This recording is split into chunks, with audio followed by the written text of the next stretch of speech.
না করে উনি আজকের এই মামলা মুভ করার জন্য, যেহেতু স্যার আমাদের লার্নেড সেশন কোর্ট রুলিং দিয়েছেন, উনি কোনো বিধিতে এখানে এই মামলাটা মুভ করতে পারে না, ডিউ টু ওনার যে এঙ্গেজ লয়ার, ওকালতনামা যে লয়ার দিয়েছেন, তিনি যদি চান, ওনার সহযোগিতা চান, সেক্ষেত্রে পারেন।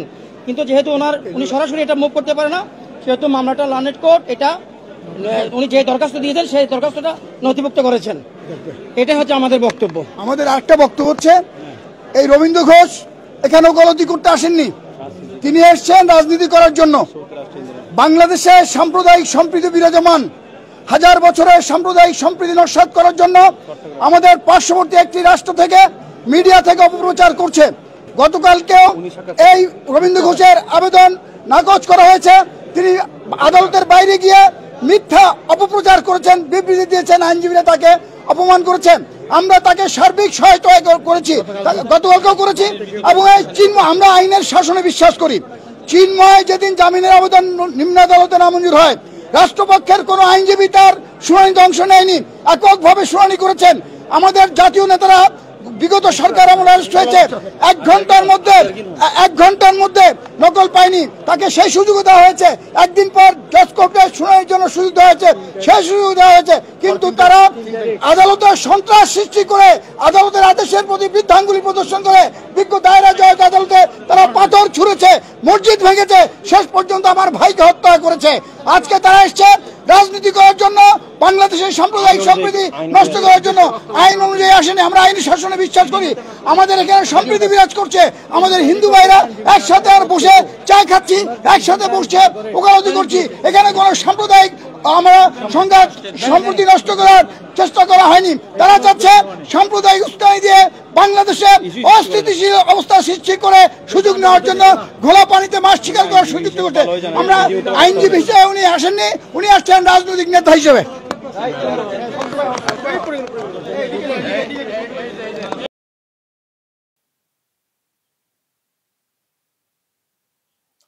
সবার আগে প্রবীণ আইনজীবী,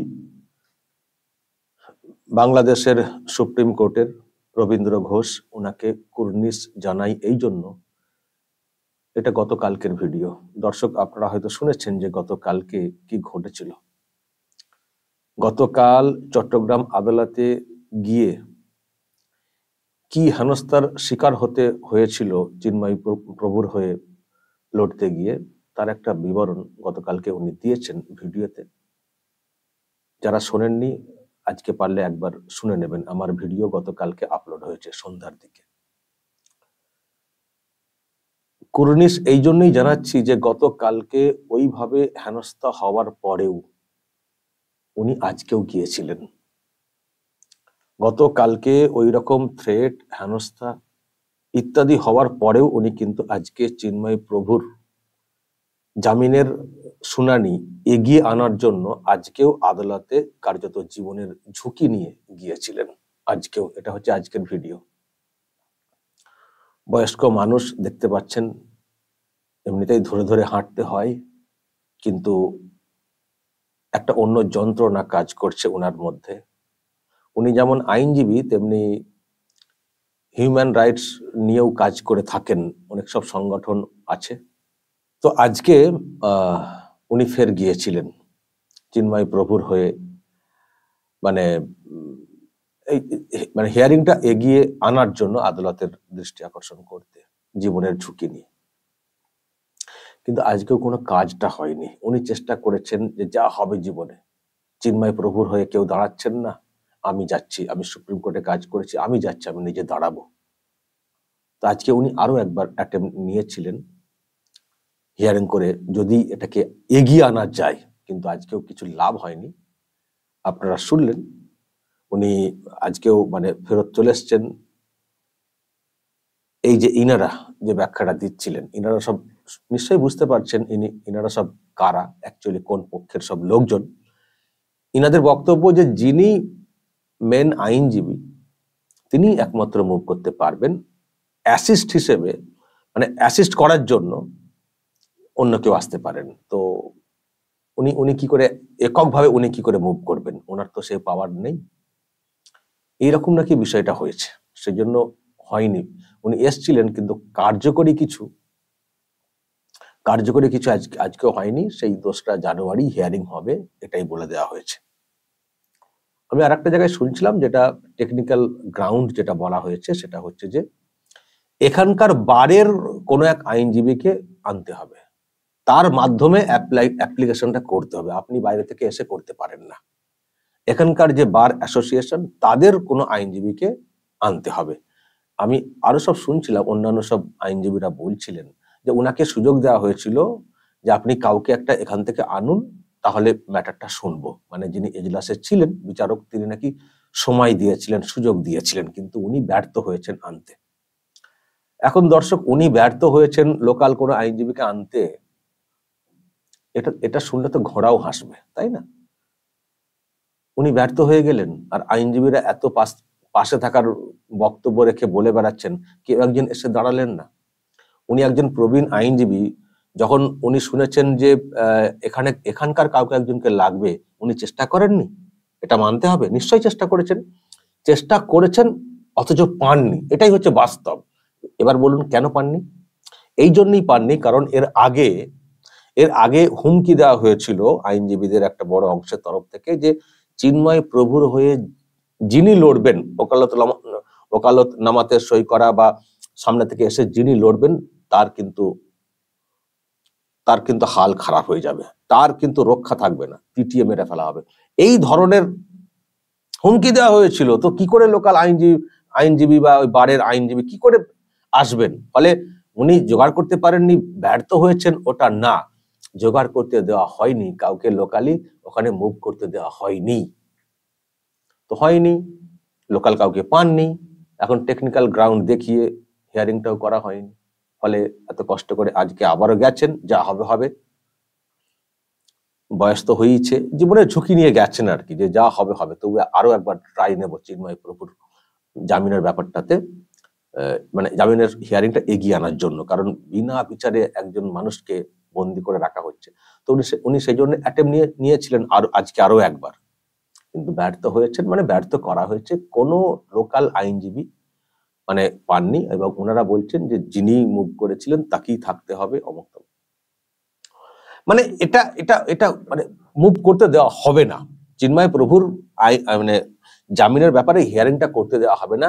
দেখানো হচ্ছে একদিক দিয়ে সব আইনের শাসন চলছে, হ্যাঁ বিচারক বসে আছেন, আপনি আনুন, এইভাবে আনলেই শোনা হবে, সবকিছু হবে, কিন্তু হবে না, হওয়ার কোনো সুযোগ নেই। মানে বুঝতে পারছেন, মানে একদিকে বলা হচ্ছে আমরা শুনবো, কিন্তু অন্য দিক দিয়ে সব দরজা বন্ধ, লোকালি কাউকে আসতে দেওয়া হচ্ছে না, বা যিনি দায়িত্বে ছিলেন তিনিও আসতে পারছেন না, তাহলে হচ্ছে না। আর উনি সুপ্রিম কোর্টের আইনজীবী বাইরে থেকে গেছেন, উনি নাকি সেই সুযোগ নেই ওনার মুভ করার, ওনার তরফ থেকে। অদ্ভুত সব ব্যাপার স্যাপার। তো ফলে দর্শক, উনি ব্যর্থ হয়েছেন, কিন্তু ব্যর্থ হলেও, আমি আবারও বলছি, উনি ব্যর্থ হলেও উনাকে কুর্নিশ জানাতে হবে যে জীবনের ঝুঁকি নিয়ে আজকে উনি কি সাহস দেখিয়েছেন, নির্ভীকতা কাকে বলে, উনি কিন্তু আজকে আবারও মুভ করেছিলেন, উনি আবার সেই চট্টগ্রাম আদালতে গিয়েছিলেন। এটা হচ্ছে সব থেকে বড় ব্যাপার।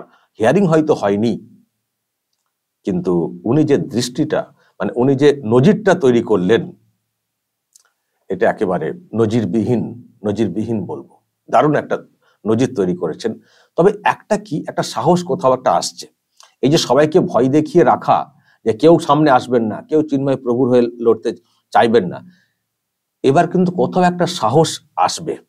আমি জানি না পরবর্তী যে ডেটটা রয়েছে 2রা জানুয়ারি কি হবে, সেদিনও এরকম কোনো ছক কষা হবে কিনা যাতে করে হিয়ারিংটা ফের বানচাল হয়ে যায়। কিন্তু একটা সাহস আসছে, এই যে এই মানুষটি, এই যে ইনারা যেভাবে সব হুমকি টুমকি দিচ্ছেন, তারপরেও যে এই মানুষটি এইভাবে দাঁতে দাঁত চেপে এগিয়ে এলেন, এটা আমার মনে হয় যারা সনাতনী রয়েছেন বা যারা আরো অন্যান্য আইনজীবী রয়েছেন, যারা সত্যি মানুষের অধিকার নিয়ে কাজ করেন, তাদের চোয়াল শক্ত করবে, তাদের চোয়াল শক্ত করবে। যে এমন একটা পরিবেশ তৈরি করে দেওয়া হচ্ছিল যে আর কেউ দাঁড়াবেন না চিন্ময় প্রভুর হয়ে, সেই জায়গাতে আমার মনে হয় কোথাও একটা এনার্জি আজকে গেন করলো। আজকে হয়তো ব্যর্থ বিষয়টা হয়েছে, কিন্তু এবার আমার মনে হয় আর অন্যান্য আরো সব দিক দিয়ে একটা ব্যাপার আসবে। মানে দীর্ঘদিন এইভাবে রাখা, অচল করে রাখা, আইনের শাসন বলে অ্যাকচুয়ালি শাসকের আইনকে কায়েম রাখা, এইসব কিন্তু আর মানে মনে হয় না বেশি দিন চলবে। আর যদি বেশি দিন চালানোর চেষ্টা হয়, আমার মনে হয় ওখানে যারা আছেন শুভবুদ্ধি সম্পন্ন, যারা হয়তো এখনো আওয়াজ তুলতে পারছেন না যে কোনো কারণে, তারাও এগিয়ে আসবেন। আর যদি তারাও না এগিয়ে আসতে পারেন, একটা ক্যাওয়াস তো তৈরি হবে ওখানে। যদি ইন্টারন্যাশনালি বিষয়টাকে দেখা হয়, আর কি দেখাটা শুরু হয়, আমার মনে হয় সেখান থেকে একটা সমাধান সূত্র বেরিয়ে আসতে পারে। কিন্তু যেটা করছে বাংলাদেশ, যে সিস্টেমটা করছে এবং পরিষ্কার হয়ে যাচ্ছে যে নোংরামি, এর কিন্তু ক্ষমা হবে না। এখন ক্ষমতা আছে বলে যা খুশি আইনকে ব্যবহার করা, ক্ষমতা কোনোদিন কোনো মানে চিরস্থায়ী হয় না। ক্ষমতার পাশার বদল ঘটে, ক্ষমতার হস্তান্তর হয়, ক্ষমতার পরিবর্তন ঘটে। আজকে যারা এইসব করছেন, এই আইনে একদিন দেখবেন তারা বাধা পড়বেন, তখন তাদেরও পালানোর কোনো পথ থাকবে না। দর্শক বলবেন, আইনজীবী রবীন্দ্র ঘোষের এই যে সাহসিকতা, নির্ভীকতা, তার যে অ্যাটেম্প্ট, চেষ্টা, এবং উল্টো দিকে আইনজীবীদের যেসব বক্তব্য, যে ব্যাখ্যা, বলবেন আপনারা যা বলার এই বিষয়ে, যা বলার বলবেন কমেন্ট বক্সে, নজর রাখবেন আরামবাগ টিভিতে।